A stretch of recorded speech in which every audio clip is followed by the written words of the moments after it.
So last week, a handful of Tapestry members went up to University of the West. Celia had organized an interfaith panel there to discuss the relevancy of religion in 2019. It was a fun day, and amid all of the friendly conversation, I was struck by how different our perspectives were. All of our faith communities aim to help people find a sense of hope and meaning and to improve the world around us, but we started from some very, very different understandings of the world around us. And that difference is a good thing.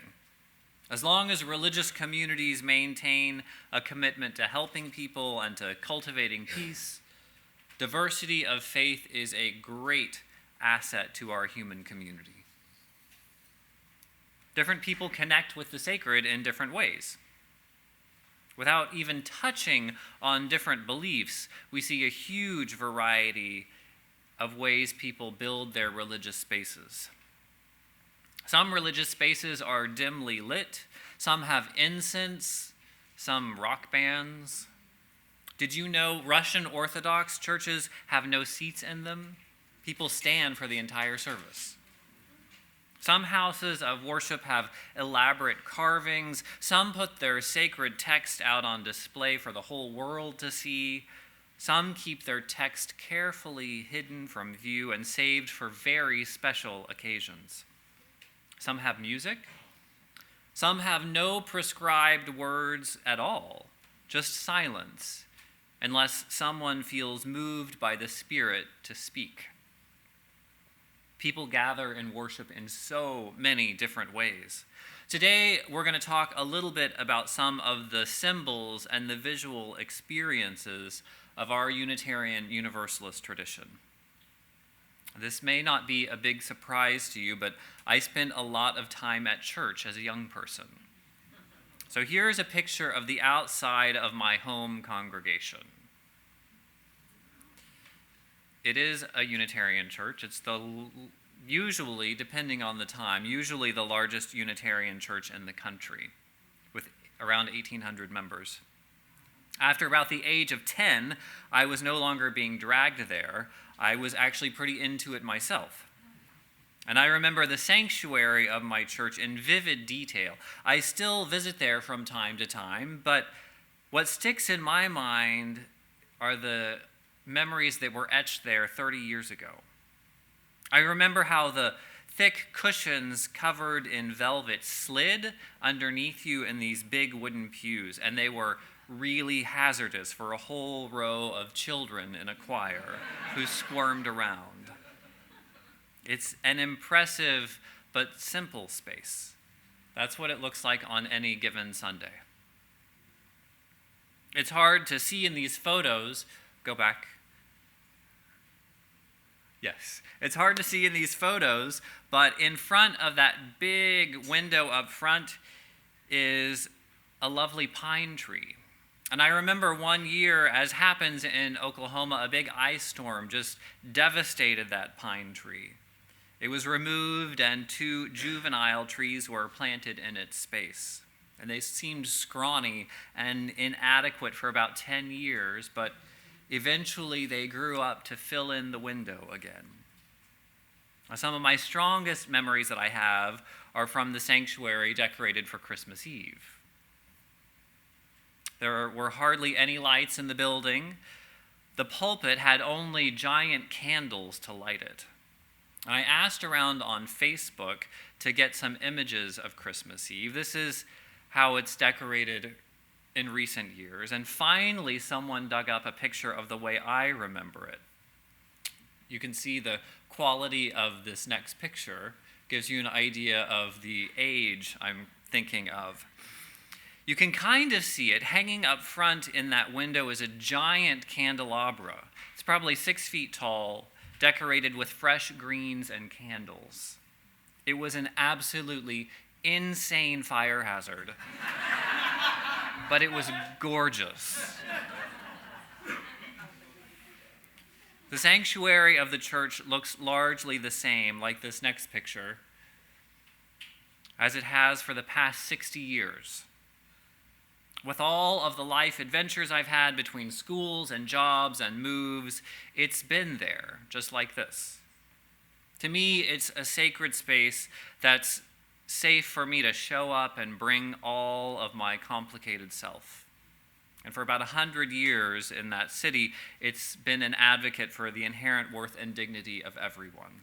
And it's something that I feel viscerally when I walk into that space, knowing that whatever I've been through, whatever I've done, whoever I've become, I'm welcome there.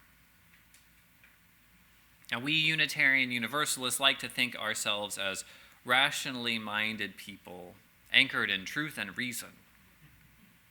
I've occasionally heard you criticize other religious traditions and worship styles because they have an emotional agenda. Maybe the music is too loud, or the architecture too oppressive, or the mood too solemn, or the preaching too boisterous. Well, friends, we have religious culture too. We have symbols, our rituals, and our traditions. The preaching style, the music, the space set an emotional tone. We may not notice it because we've been part of it for so long, or maybe we don't notice it because we walk in and it feels like home because it's what we were expecting. But I promise you, a lot of thought goes into creating an experience. So this Sunday, I want to talk a little bit about a few of the symbols in our worship space and how we might feel about them. If you've been around UUs for a while, you're familiar with our flaming chalice as our symbol. One of the great things about that symbol is that it can be interpreted in a lot of different ways. You heard some of that in the Time for All Ages. People talk about the warmth of community or the light of reason. All of those are great impressions, but it's also worth remembering that that symbol has a pretty cool history. The version of the flaming chalice symbol that most of us are familiar with, the chalice that our own bronze chalice is crafted after, came about in 1961, and it's the middle of these three pictures. That's the year that the American Unitarian Association and the Universalist Church of America merged into our stupid long name of the Unitarian Universalist Association. As a part of the merger, these two liberal faith traditions brought together the two symbols from their past into one. The Universalists used an off-centered cross in a circle. It represented their Christian roots of the tradition, and setting the cross off-center was a way of honoring the many other sources of truth. The circle represented the universal inclusion of all people as sacred, regardless of what faith they held. The Unitarians, on the other side, used a flaming chalice as their primary symbol. And I'll tell you a little more about how that chalice came into being. But for now, notice how that skinny chalice from the right side moved into the circles. In 1961, when the two traditions merged, they created the off-centered flaming chalice with two circles. And those two circles symbolize our two traditions coming together as one. The flaming chalice itself has two different origin stories. One we know pretty well is that of the Unitarian Service Committee. During World War II, the Unitarian Service Committee was founded to help war refugees escape persecution. A daring rescue mission was undertaken on the precipice of World War II when Waite Still and Martha Sharp, a Unitarian minister and his wife, left their young child in the care of their congregation for 2 years of life-threatening mission in Europe. Over 2 dangerous years, they helped save imperiled Jews and refugees fleeing Nazi occupation. And their initial effort grew into the Unitarian Service Committee. That new organization, as organizations do, needed a symbol to identify itself. So they hired an artist named Hans Dutch to create a new symbol for the organization. He created that one that you saw on the right. That's the story that most of us are familiar with. There's another story that dates way back before that one. The other story comes from a chalice of Jan Hus, a Czech priest and a forerunner of the Reformation. In 1415, he was burned alive for several different heresies, but the most important one was that he believed that lay people should be able to participate in the communion cup, just like the priests did. Back in those days, communion wine was available only to the priests, while the laity were given the bread. Jan Hus offered a revolutionary message that laity should have access to the most holy element in the church. Against the grain of Catholic doctrine, he argued that this powerful and life-saving source should be served for everyone. So after his martyrdom, a chalice with a flame in it became the symbol of religious freedom throughout Europe. And I'm not going to go into a whole long history of Unitarianism in Europe, but that's the same area that our Unitarian tradition in Europe grew out of. The chalice that we light every Sunday has quite a history. For some people, the flame represents the light of truth or the warmth of community. The origins of the symbol, though, are tied to personal sacrifice for the sake of larger community.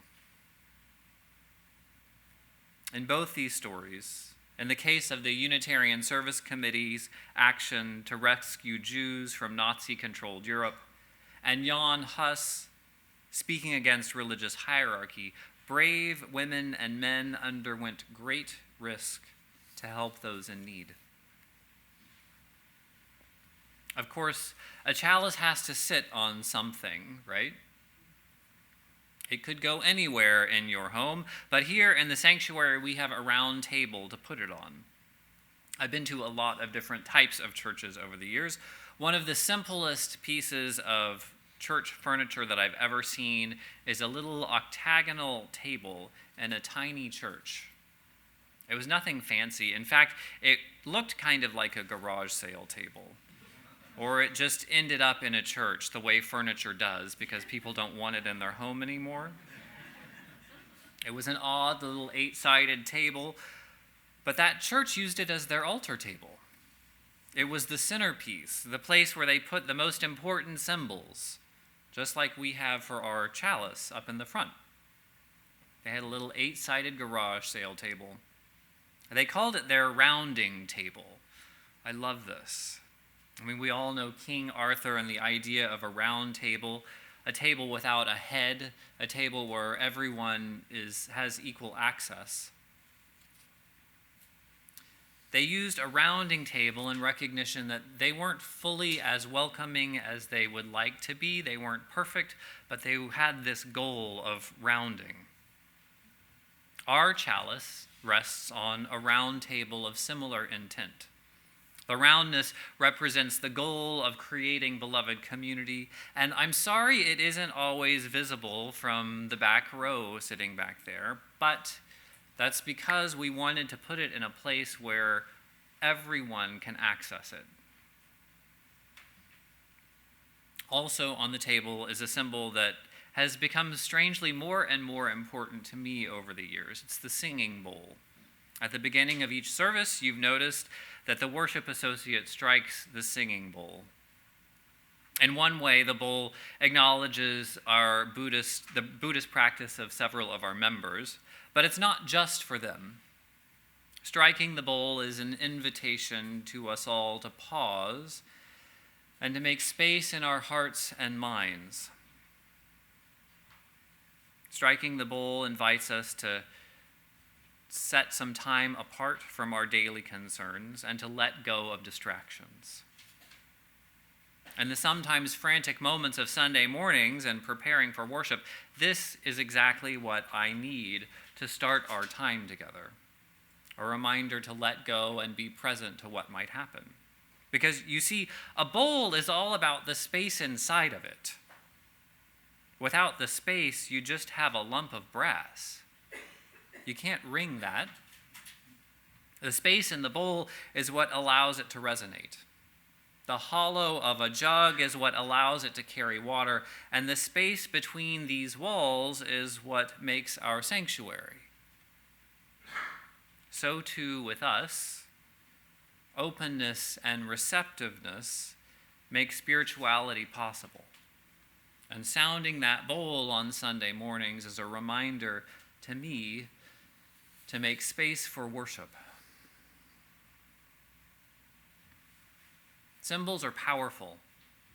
They gain that power through the individuals and the communities that recognize them. And Sunday after Sunday, year after year, these symbols and this space grow in meaning. Last weekend, we held a memorial service for Vernie Gallagher. It was the first memorial service to be held in this room that used to be a bunch of offices. Soon we'll hold our first Christmas Eve service here. There will be more welcoming of new members and child dedications. There will be more memorial services and more tears and more laughter shared.